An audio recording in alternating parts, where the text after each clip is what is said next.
Kovur Congress party అభ్యర్థి సోదరుడు కిరణ్ కుమార్ రెడ్డి మాట్లాడతాడు.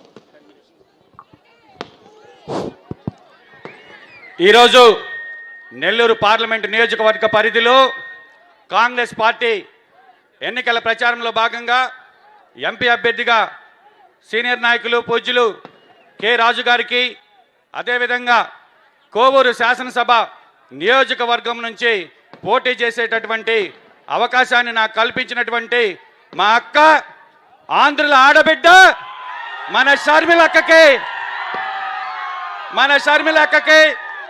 ఇక్కడికి విచ్చేసినటువంటి సీనియర్ నాయకులకు, కమ్యూనిస్టు సోదరులకు, అక్క చెల్లెమ్మలకు, మీడియా మిత్రులకు అందరికీ, కోవూరు ఓటర మహాశైలకు అందరికీ కూడా పేరు పేరున చేతులు జోడించి శిరస్సు వంచి నమస్కరిస్తున్నాను. ఈరోజు ఆంధ్ర రాష్ట్రంలో ఎన్నికలు జరుగుతున్నాయి. ఈరోజు మనం చంద్రబాబు గారి పరిపాలన బాగలేదని రాజశేఖర రెడ్డి గారి స్వర్ణ యుగం కోసం జగన్మోహన్ రెడ్డి గారికి అధికారం ఇచ్చి మంచి పరిపాలన చేయమంటే అన్న ఏం చేస్తున్నారో తెలుసా? నాణ్యమైన ఇసుక అందుబాటు ధరలో, బహుశా నాకు తెలిసి చేసే చరిత్రలో ఎక్కడా ఉండదు, ఇసుక నుంచి కూడా తైలం పిండవచ్చని నిరూపించినటువంటి వ్యక్తే మన జగన్మోహన్ రెడ్డి గారు. పోతే సంక్షేమం అంటాడు, అక్క చెల్లెమ్మలకు అంటారు. నేను అడుగుతున్న అక్క చెల్లెమ్మలందరినీ, అక్క మీకు జగనన్న వేసిన లక్షలు అకౌంట్లోనే ఉన్నాయా? ఉండవు. ఎందుకంటే ఇచ్చేది మాత్రమే తెలుస్తుంది, పోయే తెలియడం లేదు. ఆ రోజు ఎన్నికల ప్రచారంలో పక్క రాష్ట్రంలో మనకన్నా డీజిల్ రేట్లు ఎక్కువ ఉన్నాయి, నువ్వు ఎందుకు తగ్గించలే చంద్రబాబు అని ప్రశ్నించిన వ్యక్తి అధికారంలోకి వచ్చిన తర్వాత తగ్గించలా. కాబట్టి ఈరోజు ఆంధ్ర రాష్ట్ర ప్రజలు ఏదైతే సంక్షేమం పేరిట అవినీతి విచ్చలవిడిగా చేస్తున్నటువంటి ఈ అప్రజాస్వామిక ప్రభుత్వాన్ని గద్దె దించడానికి బహుశా నేను అనుకుంటున్నా మన రాజశేఖర రెడ్డి గారి ఆత్మ తన బిడ్డని ఈ రాష్ట్ర కాంగ్రెస్ పార్టీ పగ్గాలు చేపట్టేలా చేసిందేమో అనుకుంటున్నా. తెలంగాణలో పాదయాత్ర చేసింది, కాంగ్రెస్కు మద్దతు ఇచ్చేలా చేసి ఈరోజు కాంగ్రెస్ ప్రభుత్వాన్ని అక్కడ ఏర్పరచడంలో షర్మిలక్క పాత్ర ఎంతో ఉందనే విషయం కాంగ్రెస్ అధిష్టానం గ్రహించింది. అందుకే ఆంధ్రప్రదేశ్కి వైపు పిసిసి పగ్గాలు అక్క చేతికి చేపట్టింది.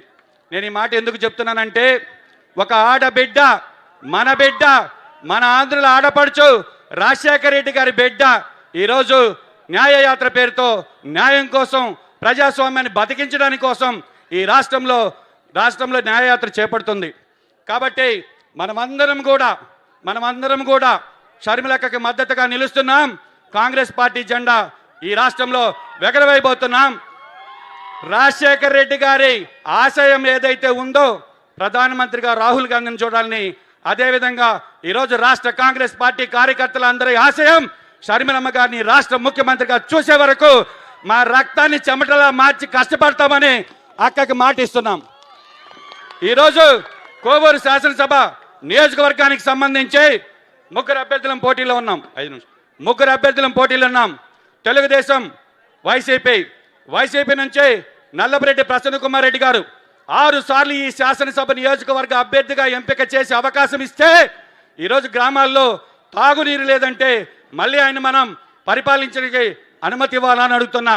అదేవిధంగా తెలుగుదేశంకి సంబంధించి వేమిరెడ్డి ప్రశాంత్ రెడ్డి గారు పోటీ చేస్తున్నారు.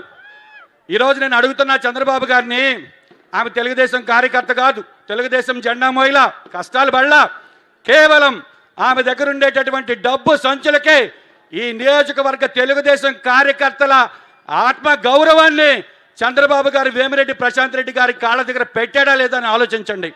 నేను పేదవాడిని, ప్రశాంతమ్మ మీకు డబ్బులు ఇస్తుంది, ఓడిపోయినా కూడా ఏమి ఇబ్బంది లేదు, ఎందుకంటే మళ్ళీ వాళ్ళ వేమిరెడ్డి ప్రభాకర్ రెడ్డి గారు ఇంకొక 100-200 కోట్లు పెట్టి ఇంకో సీటు కొనిగల శక్తి ఉంది.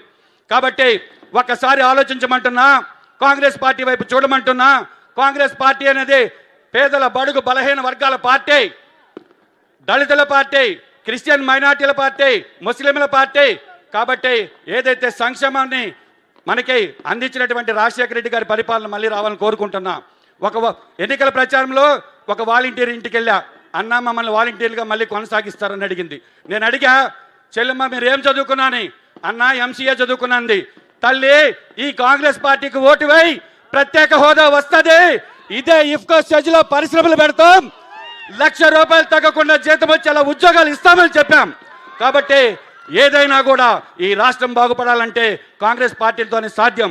కాబట్టి నాకు ఎంతో మాట్లాడిన సమయాభావం, అక్క మళ్ళీ వెళ్ళిపోవాలి. కాబట్టి ఈరోజు కాంగ్రెస్ పార్టీ సంబంధించి కోవూరు శాసనసభ నియోజకవర్గ మేనిఫెస్టోని రూపొందించాం.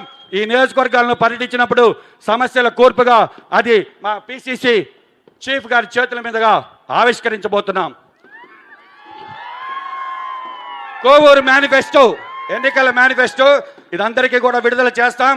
కాబట్టి కోవూరు నియోజకవర్గం పైన మాకు ప్రత్యేక దృష్టి ఉంది, అవగాహన ఉంది, యువతకి ఏం చేయాలో ఒక నిర్దేశం ఉంది. కాబట్టి ఆశీర్వదించమంటున్నాం.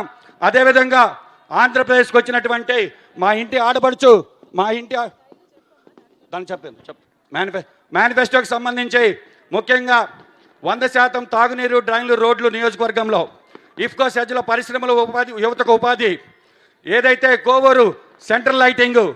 కాబట్టి ఇట్లాంటి ముఖ్య అంశాలతో దాదాపు 25 అంశాలు, ప్రతి మేజర్ పంచాయతీలో పార్కులు, డిజిటల్ లైబ్రరీలో ఉచిత ఇంటర్నెట్ విద్య, ఇట్లా అనేక అంశాలతో కోవూరు నియోజకవర్గ మేనిఫెస్టోను రూపొందించాం. మీరందరూ ఆశీర్వదిస్తే ఖచ్చితంగా ఐదేళ్లలో సమస్యలు లేని నియోజకవర్గాన్ని అటు పెట్టుకోండి, మీరు పెట్టుకోండి, కింద పెట్టుకోండి కన్నా, సమస్యలు లేని నియోజకవర్గాన్ని చేసి చూపుతానని, పేదవాడిని, చదువుకున్న వాడిని, మీలో ఒకడిని, సర్పంచ్గా పనిచేసిన వాడిని, పార్టీ కార్యకర్తగా జెండా మోసిన వాడిని, కార్యకర్తల కష్టం తెలిసిన వాడు కాబట్టి నన్ను ఆశీర్వదించమని వేడుకుంటున్నా. ఎందుకంటే ఎప్పుడు ప్రాంతీయ పార్టీలు వ్యక్తి చుట్టూ తిరుగుతాయి. ఈ రాష్ట్రం కోసం, ఈ దేశం కోసం పనిచేసే పార్టీ పేదల పార్టీ కాంగ్రెస్ పార్టీ. అందుకే ఆంధ్ర రాష్ట్రంలోకి వచ్చినటువంటి మన ఇంటి ఆడపడుచుకి మనం ఏమిద్దాం? సీఎంని చేద్దాం. ముందుగా అక్కకి పసుపు కుంకుమ చీర పెట్టి మన ఇంటి ఆడపడుచుని గౌరవిస్తూ ఈ అవకాశం ఇచ్చినటువంటి షర్మిల అక్కకు జీవితాంతం రుణపడి ఉంటాను తెలియజేస్తూ సెలవు తీసుకుంటున్నాను.